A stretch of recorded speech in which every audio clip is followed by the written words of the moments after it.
Dear doctoral candidates, evaluation committee, family, friends, employees, and supervisors, and other guests, welcome to the public defense that marks the end of the doctoral research of Louise Petersen Machika.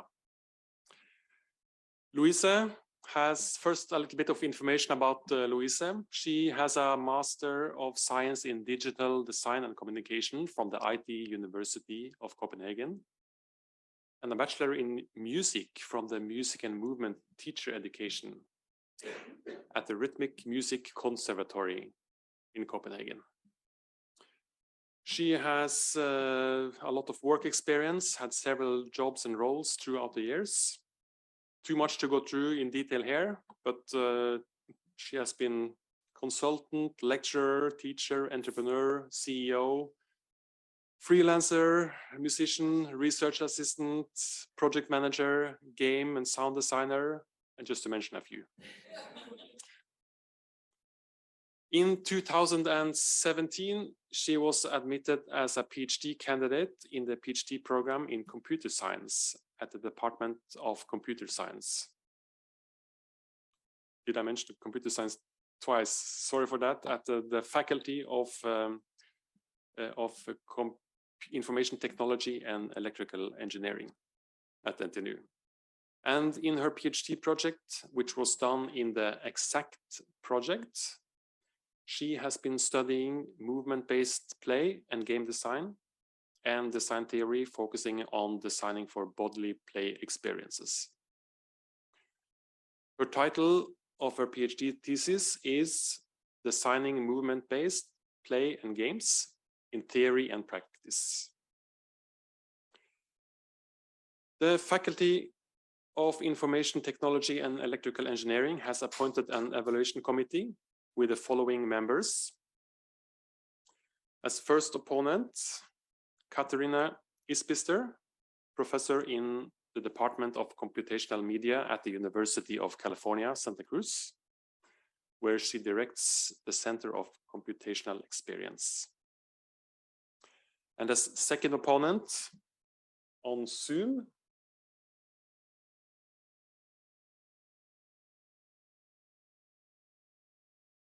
there she is.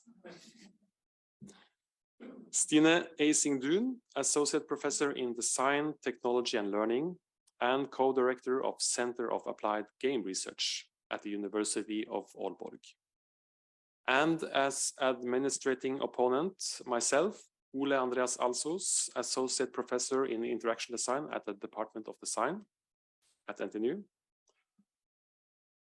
And as main supervisors for the doctoral work has been Professor Dag Svanes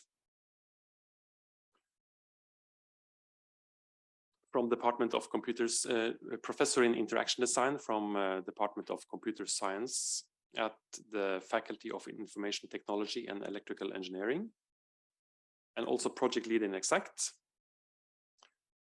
As co-supervisors for the doctoral work has been Alf Inge Wang, Professor in Game Design from the same department, Beatrix Verreyken, Professor at the Department of Neuromedicine and Movement Science at the Faculty of Medicine and Health Sciences, also project lead in EXACT. And at last, Hanna Elina Wirman, Associate Professor at the Department of Digital Design and Center for Digital Play at the IT University of Copenhagen. So the program for this day will commence shortly with a trial lecture for about 40 minutes. The topic of lecture was prescribed by the evaluation committee and given to the candidate 2 weeks ago. And if there is time, I will allow a few questions from the committee and perhaps from the audience. After lunch, the program continues at 13:15 sharp in this room with the public defense of the doctoral thesis, where the candidate will present her work, immediately followed by a discussion between the first opponent and the candidate, And after a short break, the opposition will continue with a discussion between the second opponent and the candidate.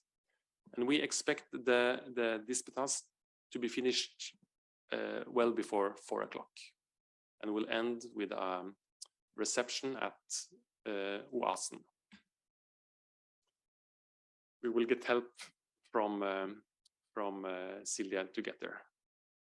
So now Louise will give a trial lecture on the topic Design of Games and Playful Experiences for Non-Human Creatures. Yes, thank you. Hello, and welcome to my trial lecture. Design of Games and Playful Experiences for Non-Human Creatures. The assignment was also, please present an overview of research and practical work that has been done on the design of games and playful experiences for non-human creatures, such as captive or wild animals or domesticated animals or pets. Ground this in theory that provides an illuminating synthesis for thinking about the design and understanding of play and games. Well, in the first place, why study animal play? There are actually a numerous reasons for studying animal play, and that is, one of them is we learn about ourselves. We learn about evolution. We learn about animals. We learn about the world that we're part of. And we even they study animal play in mathematics, biology, pedagogy, psychology, and the literature goes way back, at least a century back. So what has been done then? One way to study animal play or game and play is to use game theory. And that's a theory that actually originated in economics. So it's a theory about predicting choices, about decision making. And when we study animals, it can tell us about the natural selection on an individual level. So we know game theory, a very simple way of explaining game theory is a game of tic-tac-toe.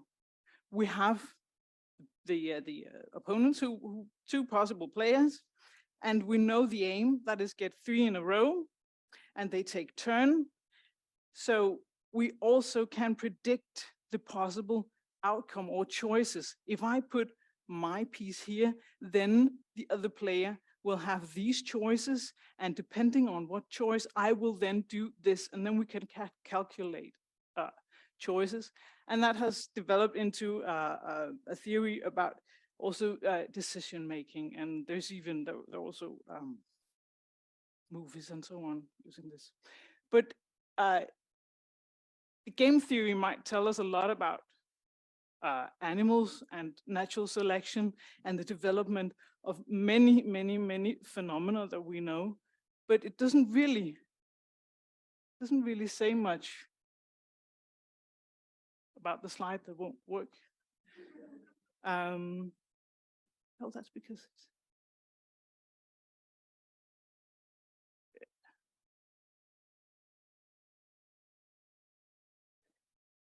doesn't really say much about the experience. And games and play, they are experiences, right? We can have games and we can have play. We design them as structures, but if they aren't played, they are really just a pile of whatever rules and objects, elements, whatever. So they need to be played. So what about the experience? And how can we know about the animal experience? Because we can't ask them. You know, we can ask humans saying, hey, what was the experience? And we can also relate it to ourselves, saying, oh yeah, I can understand that. And yes, I can relate to that and so on. But we can't with the animals. So what can we do then? Well, Burkhardt, he's also talked about the private experience and also says that, well, we can't really know, but if we know the animals very well, we might be able to know whether they are supposedly playing or not, but we need to know the animals that we're studying well. Allen and Bekoff, they say, we need to study how they move. We need to study how they behave. And we really need to pay close attention to details in movement, details in the behavior to see to know about if they're playing or not. And there were also studies of the neurochemistry. You know, they measured rats' brain when they were supposedly playing, and they could tell that, well, it does resemble the way what also happens in the human brain when we play. So, you know, there might be a correlation here. So we can possibly say that, well, animals, they do play. So this one will work. Yes. What then can we know about a little bit about animal play and the close attention to details? Well, Bateson studied monkeys playing, and he derived the idea, the idea that it's metacommunication. We have play signals, and because it's a bite that denotes a bite, but is not a bite. So when when the monkeys were playing, they were biting, but they weren't really biting. So somehow there was signals in this biting. It was metacommunication layer that they were actually playing and not really biting. And Roger Calois, he used birds flying to describe his one of his play categories, eelings. Then he described how birds, they just, it seems like they're just falling to the ground, and then when they're just about to hit the ground, they pour out their wings and fly off. And so he used it to describe this kind of excitement, this is that you get, and then, you know, you're in control and you could just fly away like that. And Allen and Bekoff, they studied fairness and morality, how animals, so in social groups, they exert fairness and also a kind of moral when they play. And he says that it derives from or their ability to play. And he even says that, well, the individuals that are not able to play fair, they're excluded from the group. So they do play, and it can be somehow similar to a human play. So what then has been, how do we describe play? Well, it's an arousal-seeking behavior, like I was talking about before. Calois and the birds just falling, and then they fly off. Apter, he's from psychology, and he has this huge theory called reversal theory, where he juxtaposes a lot of different mind states. And one of these juxtapositions is paratelic state of mind with the telic state of mind. And he does that to explain how play is an excitement-seeking behavior. So we will play to seek excitement, like Calois, birds falling to the ground. Why would they do that? To seek excitement, right? We put on a movie to seek excitement, like to be excited. And then the counterpart, that is the telic state of mind, and that's where we want to avoid anxiety. So excitement, we're excited and we seek it, and suddenly it can turn into anxiety, and we go like, no, we want to lower the excitement level, lower, please, please, please don't. The horror movie gets too scary, go like, no, lower the excitement. What can I do? And we will start having another mindset that we will actually avoid too much anxiety. And in that, this one of the reversals from reversing one state to the other, that's danger. So he comes up with an idea that in play, the paratelic mind state also establishes a protective frame. We're protected by this behavior and by this mindset. We are seeking excitement, but we need to feel safe to do so. If we do not feel safe, it doesn't mean that we are safe, but we need to feel safe. And when we do so, when we feel safe, we can be in the paratelic state of mind, and we can seek excitement. And then when danger hits, and we realize we're in danger, it becomes anxiety, and we try to do everything that we can to avoid it, so get out of the situation. We're in the middle of the sea, we've just been out there, it's just gorgeous weather, and then suddenly a typhoon hits and we go, oh, I want to be at the shore.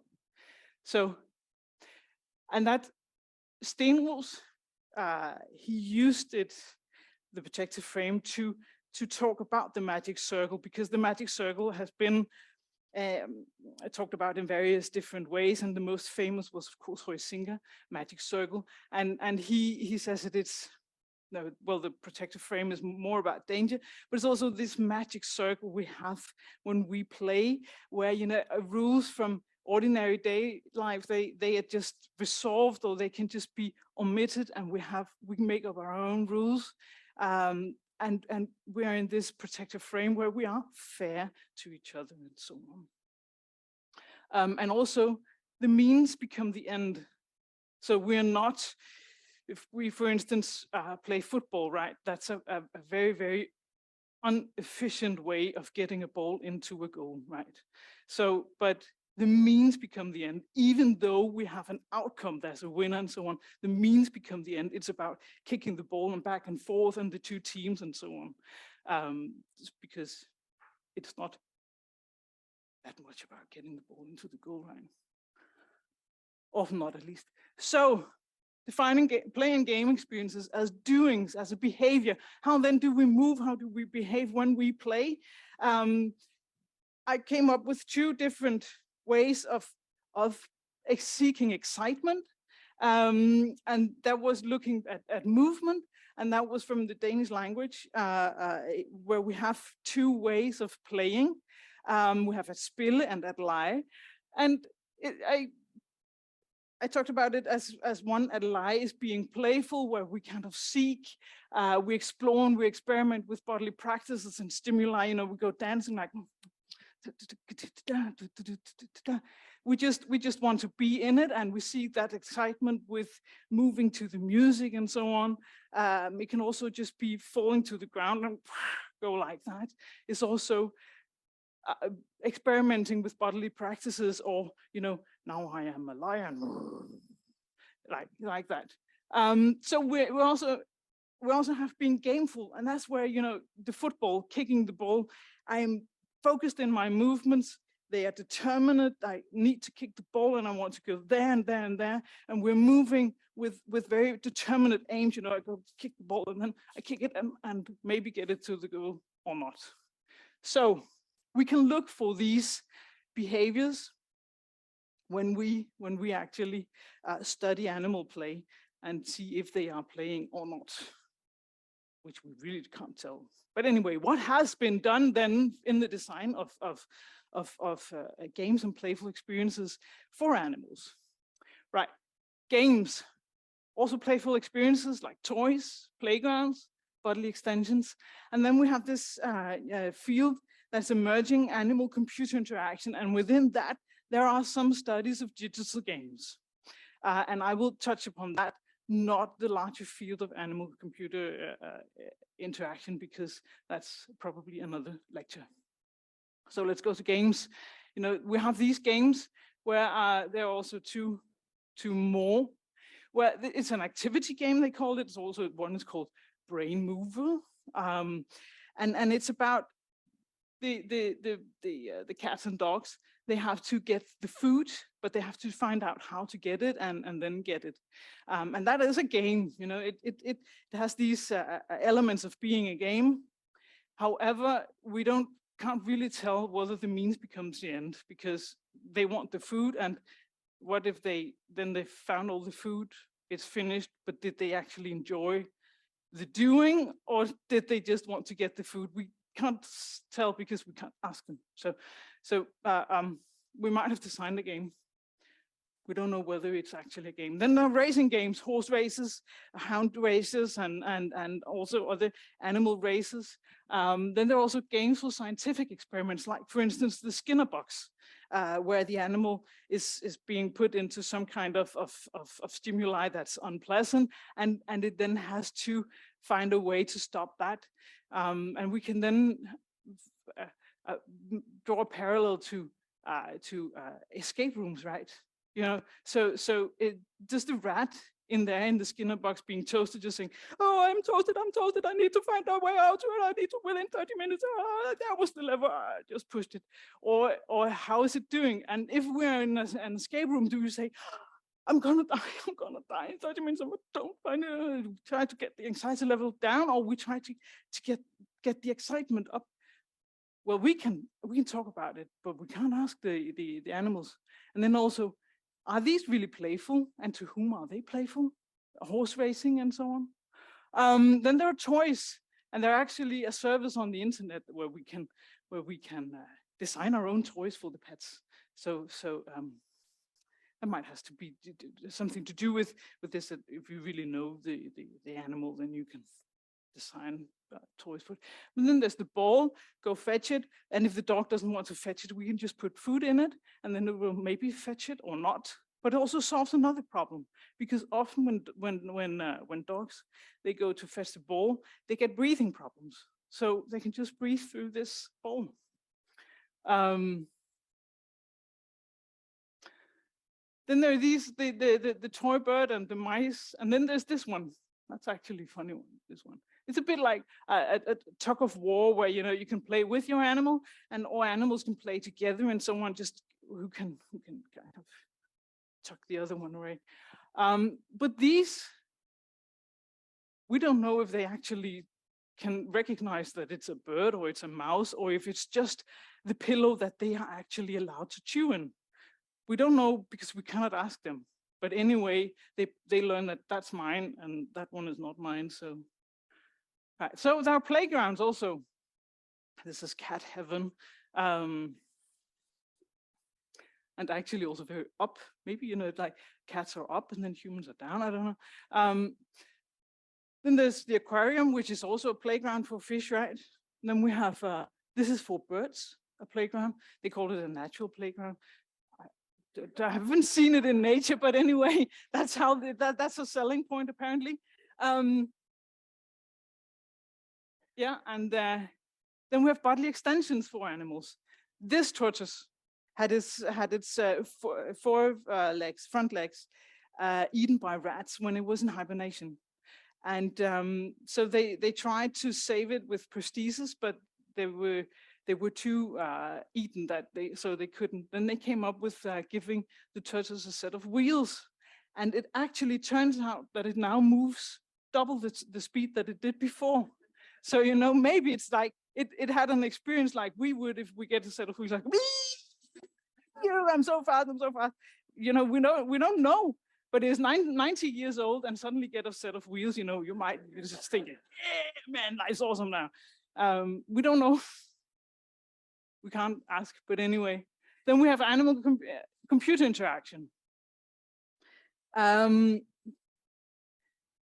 We've developed a lot of, or not a lot of, but there are some screen-based games, and I found some in App Store and so on. But the thing is, do animals really understand what is going on the screen?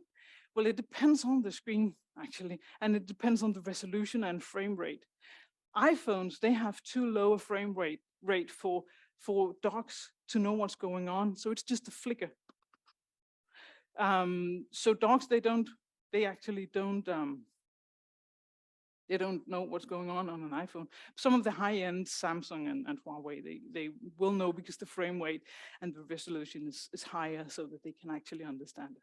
But when they do understand what's going on, and the frame rate and the resolution is high enough, then they like to watch animal movies or documentaries and so on.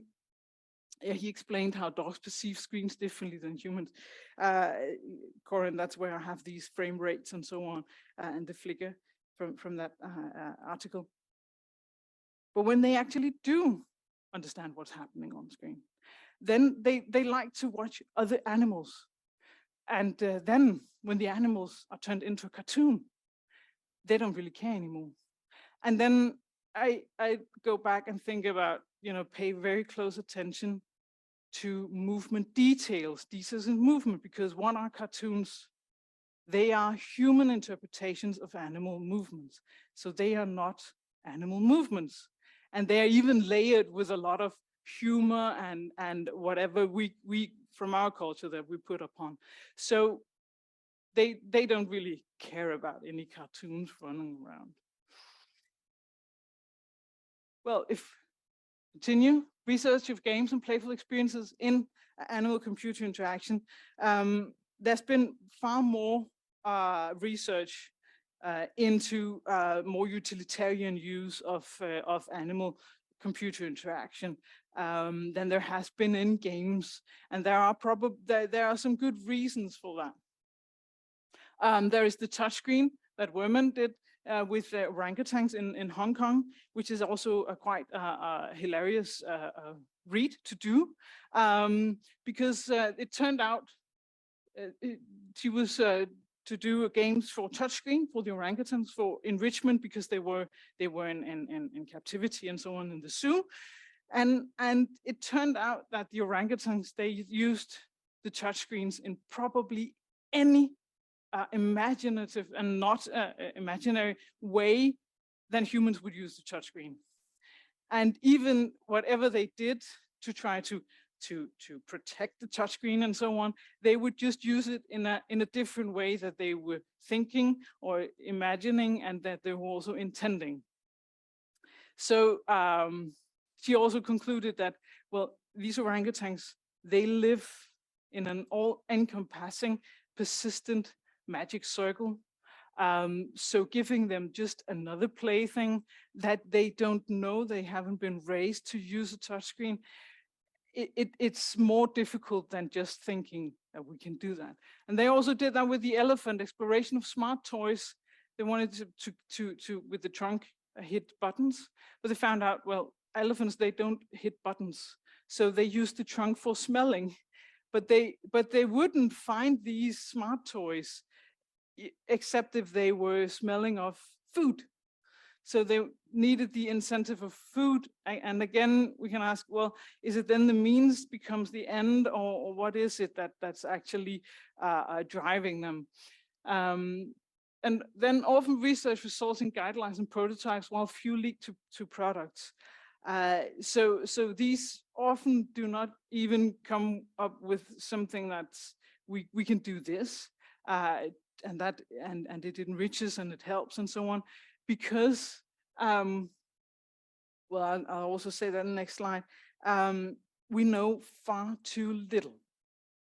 And what we actually then do is also human adaptation of human-centric technologies to kind of fit the animal world. And we will keep on doing that, and that can work for utilitarian purposes, and it can also help the animals and so on when it's human-animal communication.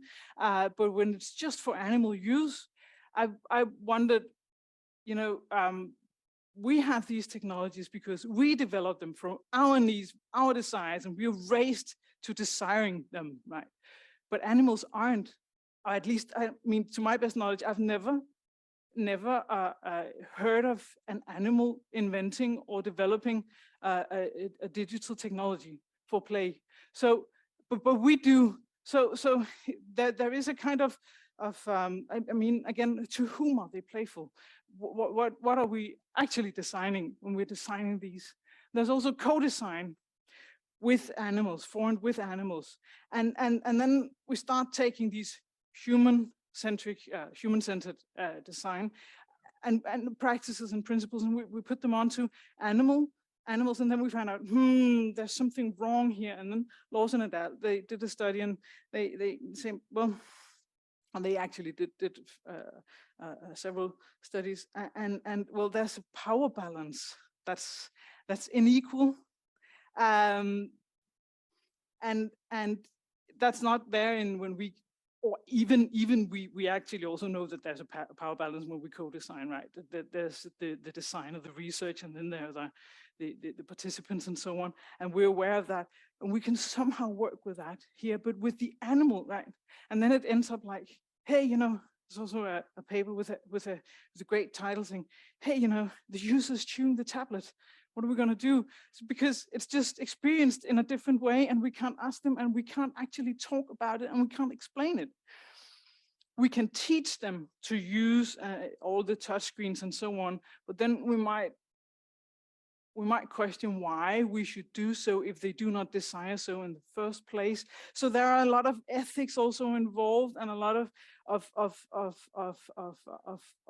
complexities here that is a bit more. We can't just use whatever we know from human-centered design into this field. And there's also a study, Rooney et al. They conclude that dog-dog versus dog-human play, they're structurally and motivationally different, which also supports the co-design that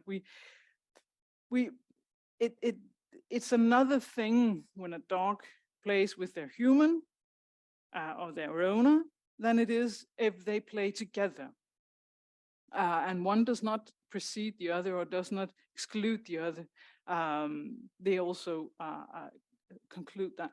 So furthermore, we know how much we study humans to understand human play, to design for human playful experiences. Then just imagine how, and we're just one species, imagine how many animal species there are. So we can, and how much knowledge we need to know. And when we can't ask them, it's even more difficult to get the knowledge that we need and that we want, or that we are used to getting in the way that we're used to getting it. So we need also to just find out other ways to actually get the knowledge that we need. And so we have species-specific play, then we have cross-species play that are between animals that are not humans, and then we have human-animal play, cross-species play. And that's also even more, that's also different. All of these are different, and we need so much knowledge that we do not have yet. Not to say that we shouldn't get it and so on, but there are many complexities and things to talk about. Then at the end, I just wanted to get the translation of creature. And it's an animal, and so distinct from human being, we know that. But the second one that Google came up with from Oxford Languages was a person or organization considered to be under the complete control of another. And then I thought, are avatars creatures? Because avatar appearances often have animal features, right? Fortnite, Just Dance, Sonic, Splatoon, and I mean, there are so many. So our computer games, hidden attempts of cross-species play, is that actually also a part of? Because we apparently really, really love animals, and we want to study them because we can learn a lot about them, but also because we have a great love for animals, pets, and just animal welfare just as a basic like human welfare, animal welfare. So, and maybe playing computer games with animal avatars, they can give us a deeper understanding of other species. There was a study, and they didn't study if animals are more enjoyable or other in avatars, but they studied the usefulness of using animal avatars, and they found a correlation between game enjoyment and animal avatars. So we might, when we play computer games, this is just an idea, rhetorical question that we could continue with in further research. So if we are to make a synthesis of play and game from animal play and game design, well, play is prelingual, and it's grounded in bodily practices and movement-based signals. In understanding play and games as experiences, it's essential to pay close attention to bodily behavior and movement details, like a bite that denotes a bite, but it's not a bite. Play can dissolve borders between species and possibly foster a more profound mutual understanding and coexistence. So that's also a very good reason for continuing in this field of study. But not everything that meets the criteria of being a game or play activity needs to be experienced as such, particularly when we can't ask about it. So that was all references. Thank you very much.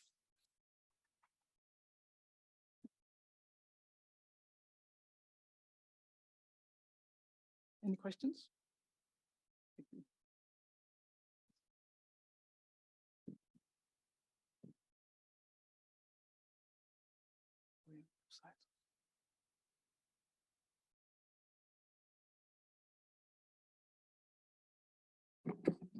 Okay, thank you very much, Louisa, and for an interesting presentation. And first, I would like to ask the committee if they have any questions or something they feel need some clarifying comments. Katrine first.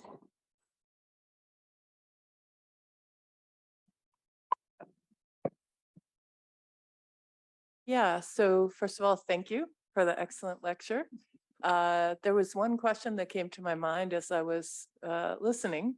So you sort of frame your lecture by saying, you know, it's impossible to understand because we can't ask. But then there's a kind of subtext of maybe analyzing movement and looking for insight about play. So, and obviously your dissertation work gets into, you know, understanding that. So I'm curious, if you feel comfortable to speculate, is there anywhere you would start to look if you were trying to analyze movement, bodily movement in animals? And I mean, pick any species. I know you covered so many in your talk. Yeah, no, but definitely that is movement. I mean,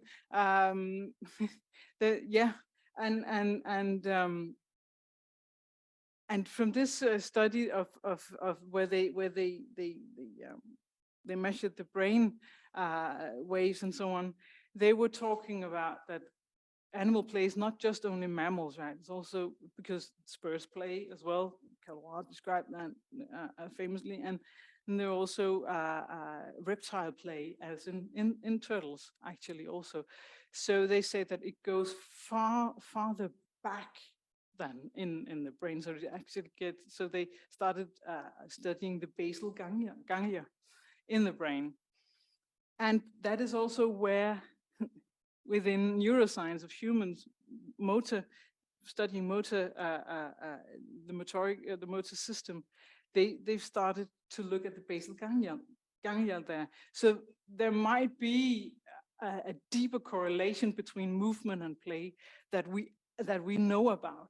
And also, like Burkhard was saying, if we can say something about the private experience, because if we know the animal very well, like we know our pets very well, we can also use our empathy to know how they are feeling, and because we know how they would feel in a different situation and so on. So studying behavior and movement and all of these small details in movement, I think that is a key to understanding play and gameful experiences, more than it's actually what we say, because they are conscious interpretations of what was going on, and they're filtered by everything. Also, movements are also filtered by all our experiences. But I believe that the key for more understanding and a deeper understanding about play, which then also can include animal play at large, is to look at movement and to look at the behavior and to look at the very details in movement, because that is where the differences they lie. I at least believe. So when I say, what about the experience we can't tell? Of course we can tell, but we really need to know them very well. And I also think that the studies that I could see where they had been, for example, with the orangutans, when they had been spending a lot of time with the animals, they've come to know each other, and they've also come to trust each other, because play is also about trust, right? Fairness, morality in a group, and so on need to be also included in the group. So then we can start to then the people that know the animals so well, they can start to kind of get a feel for, are we playing now or are we not playing? And particularly these bite that denotes a bite, but it's not a bite, and so on, right? So these subtle differences. So I do believe that we can get much farther if we look at what we're actually doing, and how, and the behavior and so on, and then also learning from animals, because sometimes it's easier to study animals to learn about humans than it is to study humans, because there are other barriers, right? So as a follow-on to that, I'm sure many in the audience maybe have seen these like social media posts, right? For example, of a dog pulling a sled up a hill and then riding the sled down, right?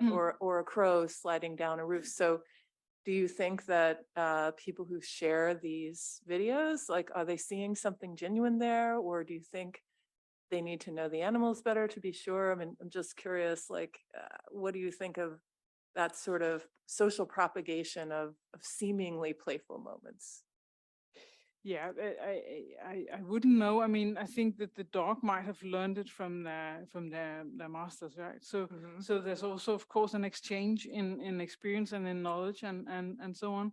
And then, I mean, when the dog puts draws up the slide to get downhill, it actually uses technology for playing, right? So it has learned to use technology. And that's also some of the studies that with the, for instance, with the elephant and with the orangutans and so on, that they also, we need to teach the animals how to use the technology, and they can learn it. It's a long, it's a steep learning curve and so on, but they can learn it, and it might then, when they have learned, it might enrich their lives. So that's, of course, a very obvious and also interesting way to proceed with research. But there are a lot of pitfalls that we need to think about, a lot of ethics about it, and also, if they don't need it, whose needs are we fulfilling here? And again, they might feel enriched. We don't know, and we can get a feel for it, of course. But debates definitely need to be taken into how much should we teach the animals to use our technology, because in the first place, it's our technology that we put onto them. So yeah, but I definitely think that movement is the key to studying these and behaviors and these close detail to movement and so on. Yeah, definitely. Thank you. Stina, maybe have a question. I don't know. Do you have any comments or questions, Stina? Pushing buttons here. Can you hear me? No? We can hear you. Yes. You can hear you. Okay, good. Thank you very much for a fascinating talk, Louisa. I want to touch upon one of the bullets you had on the last slide. You talk about dissolving borders between species, I think it was. Yeah, and I appreciate this topic that you take up here, and I'd like you kind of to extend the thinking in how games kind of become interfaces between, or kind of interfaces that establish a common boundary between entities. And you touched upon different things in your talk. So I noted that there's something like between the body and the surroundings, between danger and safety, between humans and animals. And this all kind of moves around why are these animals actually playing, different reasons for that. So could you kind of go into that, kind of consider these games as interfaces that kind of dissolve borders or create this common boundary between entities? Okay, so you talk about games as interfaces, but not the technology as interface, right? Not an interface like a screen, but games as Yeah. interfaces also kind of extending in onto the surroundings, the environment. Yeah. And what games are you talking about? The games that we created for them, or the play that they do? Right now, I was just thinking actually about the different examples in like the birds flying, the monkeys biting. You didn't mention it, but Aptar also talks about a tiger in a cage. You had these, then you had different screen examples with the dogs and rats and so on. Yeah. It's just, I'm just asking to get it right. So you're not talking about these, right? You're talking about You can these? take one of these. Uh, Yeah, take one of these as an example. Yeah. Most of these are designed by humans for their pet, right? So it's a very a human pet relation, and there is this power balance that is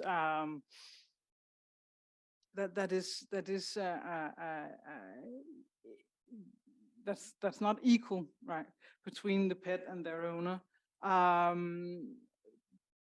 But so if they are interfaces into, they of course interfaces into a more understanding of each other and a socializing of the pet and the owner. If you see them as interfaces like that, as the third thing that comes between them for a social group like that, of course they will or they can. They not necessarily, but they can function as the common third, so they can establish a group. Of course they can, but this bird and the mouse, or the mice, they're up there for them. It depends on how it's used, right? If it's just to get the dog to not go and chase birds and bring them into the house, it has another purpose, right? A more utilitarian purpose. But there is, of course, as there also is with toys between parents and children, there is this kind of affection to it. I give it to you. It's a present. It's also a token of love and affection and a token of being together. We have something together. We establish a group, a commonness. There's also, of course, that in it as a toy. And the thing is that all these things humans developed, and they developed for their kids, for their pets. But yeah, it's also about designing for children. More or less the same, because who's gonna buy it? So it has selling points for the humans, the owners. So the humans decide whether this is good or not, right? And that's a bit about, that's the same developing games for children that are not old enough to buy them themselves. Then we as developers design for their parents. And then we hope that the children also. So there's this trade-off always in these, in these things that we design. And I think that that's also one of the things that kind of sprang to me from this investigation of this topic, was that it's supposedly for the animals, but it's very human-centric, because we do it. We define the needs. We define what is good. We define when the animal actually has a need and not. And it can be more or less, we want to do all the good in the world. There's no doubt about that. And it's all from good that we want to do good.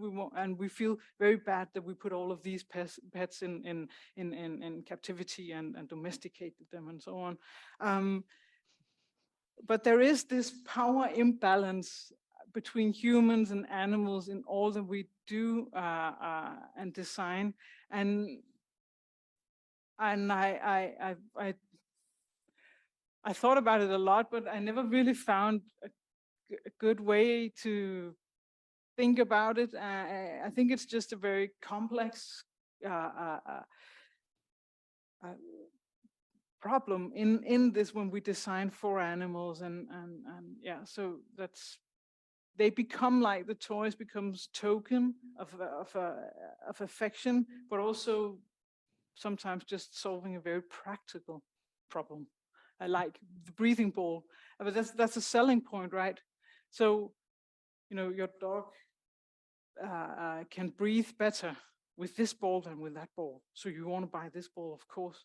And then you also put food in it so that it will actually also go fetch it, so that you will activate it. And so